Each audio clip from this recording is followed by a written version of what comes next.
Evening friends, మనం మూడో భాగంలో ప్రాబ్లం ఎనాలిసిస్కి సంబంధించి ఉన్న లక్షణాలలో ఓడిపోతామేమో అనే భయం గురించి తెలుసుకున్నాం. సో ఇందులో మిగతావి కూడా ఒకసారి చూద్దాం. మిగతాదేంటి? గెలుపు దొరకదేమో అన్న నిరాశ. అంటే మనం ఓడిపోతామేమో అన్న భయం ఏంటి? అసలు స్టార్టింగ్లోనే మనకు భయం, పని చేసేద్దామని రెడీ అయిపోతాం కానీ అసలు ఏమీ చెయ్యం. కానీ కొంత పని చేసిన తర్వాత మళ్ళీ మనం రకరకాల కంపారిజన్స్ తోటి ఆ పని నుంచి తిరిగి వెనకడు వేస్తూ మొదలు పెడుతుంటాం. అది గెలుపు దొరకదేమో అన్న నిరాశ. ఒక పని చేసేటప్పుడు దాని నుండి మనం ఏం కోరుకుంటున్నామన్నదే మన మానసిక స్థితి ఆ పనికి తగినట్టు ఉందా లేదా అని తెలిపేటువంటి మొట్టమొదటి పాఠం. సో మన మనసే మన జీవితానికి నిజమైన మార్గం.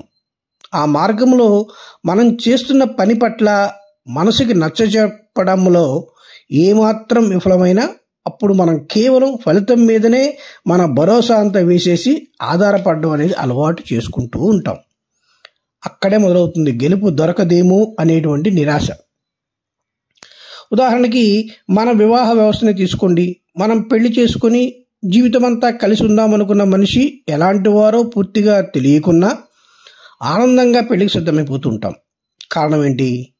అక్కడ మనకు కావలసిన భవిష్యత్తు లభిస్తుందేమో అనేటువంటి ఒక నమ్మకం. అదే మనం బతుకుతున్న సమాజానికి ముఖ్యం అనేటువంటి ఒక అలవాటు. మనం మొదట్లోనే చెప్పుకున్నాం, కొన్ని కామన్ విషయాలను అలాగే చేస్తూ ఉండే సందర్భంలో ఏదైనా కొత్తగా చేయాలి అనుకున్నప్పుడే సమస్య మొదలవుతుంది అని. సో ఆ విధంగానే మనకుండేటువంటి నమ్మకం, సమాజంలో ఉండేటువంటి కొన్ని అలవాట్లు, ఇవి రెండే మనతో ఏ పని విషయంలో అయినా సరే ఒక రకమైన జోదాన్ని ఆడేలా చేస్తూ ఉంటాయి.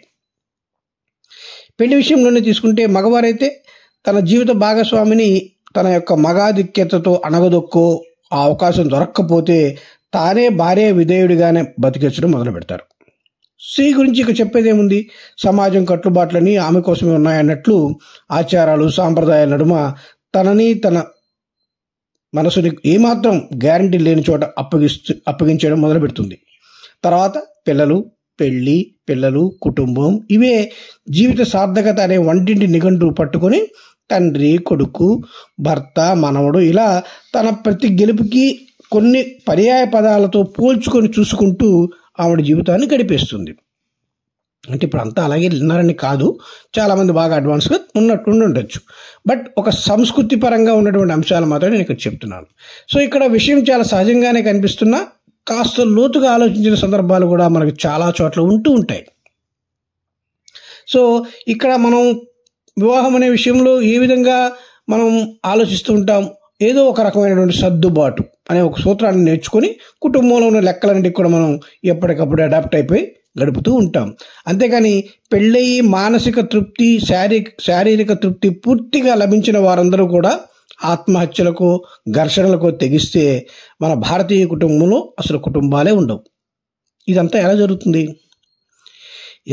వివాహం అనే పరీక్షలో కూర్చునే ముందు వారు ముందుగానే మేమిద్దరం ఇక జీవితంలో అన్నింటికీ అనేటువంటి ఒక గెలుపు సూత్రాన్ని నమ్ముకుంటారు. అందుకే వారికి గెలుపు దొరకదు అనే నిరాశ ఉండదు. అదే విధానాన్ని మనం మిగిలిన వాటిలో కూడా పాటించడం నేర్చుకోవాలి. వివాహానికి సర్దుబాటు ఎలాగో విధానానికి స్పష్టమైన దారి కూడా తెలుసుకోవడం అంతే ముఖ్యం. అప్పుడే సమస్యను మనం ఖచ్చితంగా అనాలిసిస్ చేసుకోగలుగుతాం. సో మనం చేస్తున్న పనిలో గెలుపు ఓటమి రెండూ ఉంటాయని నమ్మి కదలడమే మనం వేసేటువంటి మొట్టమొదటి అడుగు ప్రాబ్లం ఎనాలిసిస్లో. అలా కాకుండా సమస్యని గెలుపు కొక్కానికి తగిలించి వేలాడితే మాత్రం మనకి మిగిలేది గెలుపు దొరకదేమో అనేటువంటి నిరాశ మాత్రమే. దాన్ని జయించే దారిలో మనం ఖచ్చితమైనటువంటి క్లారిటీతో ఉండి తీరాల్సిందే. సో ఇలా అనుకుంటున్నప్పుడు మరి ఇలా ఉండాలంటే మనకి ఖచ్చితమైన అవగాహన ఉండాలి. ఆ అవగాహన లోపం కూడా చాలా సందర్భాలలో మనకి ఈ ప్రాబ్లం విషయంలో ఉండేటువంటి ఒక లక్షణం. మనం నీటిలో ఉన్నాం, అంతా నీరే కదా, నిండా మునిగాక ఇక చలేంటి అనుకునే ధోరణి సమస్యకు చాలా బాగా ఇష్టమైనటువంటి ఫ్రెండ్ అనమాట. అవగాహన లోపించిన వాడు తన ఆత్మని కూడా గుర్తించుకోలేడు. మనం నీటిలోనే మునిగి ఉండొచ్చు, కానీ అది మహాసముద్రమో సముద్రమో నదో లేక పిల్ల కాలవో ముందు తెలుసుకోవాలన్న ఆసక్తి కదిలితేందే కదా. దానికోసం మనం ఒక ఓడను ఆశ్రయించాలో, పడవను పొందగలగాలో, లేకపోతే స్విమ్ చేస్తే సరిపోతుందో, ఇంకా తప్పదనుకుంటే ఇంకా ఓకే మనం ఇంకా అయిపోతున్నాంలో, చనిపోతామో అనేటువంటి ఒక నిర్ణయానికి రావడమో, ఏదో వచ్చి తెగించడం మొదలు పెడతాం. సో ఆ అవగాహనతో కనీసం లోతు తక్కువైతే కాళ్లకు అందే అడుగును తంతునైనా పైకి తేల్తామనేటువంటి ఒక జ్ఞానం మనలో వికసించడం మొదలు పెడుతుంది.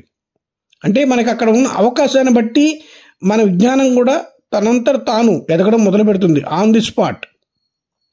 సో జ్ఞానం లభించిన జ్ఞానం అనేది ఎలా అనుకుంటాము, జ్ఞానం అనేది ఫలించిన చిట్కాలకు ప్రతిరూపమే అంటారు. అంటే మనం అనేక లాజిక్స్ చేస్తూ ఉంటాం, ఆ లాజిక్స్ నుంచి కొన్ని మంచి ఫలితాలు వస్తుంటాయి, అదే జ్ఞానం. సో అటువంటి ఒక చిట్కాని నీకోసం ఫలవంతంగా చేసుకోగలిగినప్పుడు లభించే రీఛార్జ్ నువ్వు వెళ్ళే దారిలో నీకు ఒక కాగడాలా పనికొస్తుంది. అదే అవగాహనలో ఉండేటువంటి గొప్పతనం. సో ఏదైనా ఒక ప్రాబ్లంని అనాలిసిస్ చేసేటప్పుడు మనం ఖచ్చితంగా ఉండవలసిన లక్షణం అది ఆ ప్రాబ్లం ఏమిటి అనే విషయంలో మనకు ఉండేటువంటి ఒక చక్కని అవగాహన. ఆ అవగాహన పెంచుకునే కొద్దీ ఆ పెంచుకున్న అవగాహన తర్వాత తరాలకు ఒక జ్ఞానం, ఒక నాలెడ్జ్ విజ్డమ్గా అందించబడుతుంది. కాబట్టి ఈ రెండు అంశాలను మనం ఖచ్చితంగా ప్రాబ్లం అనాలిసిస్లో ఉండేటువంటి లక్షణాలుగా గుర్తించాలి. మొత్తం 3 మరొక 2 మనం నెక్స్ట్ ఎపిసోడ్లో చూద్దాం.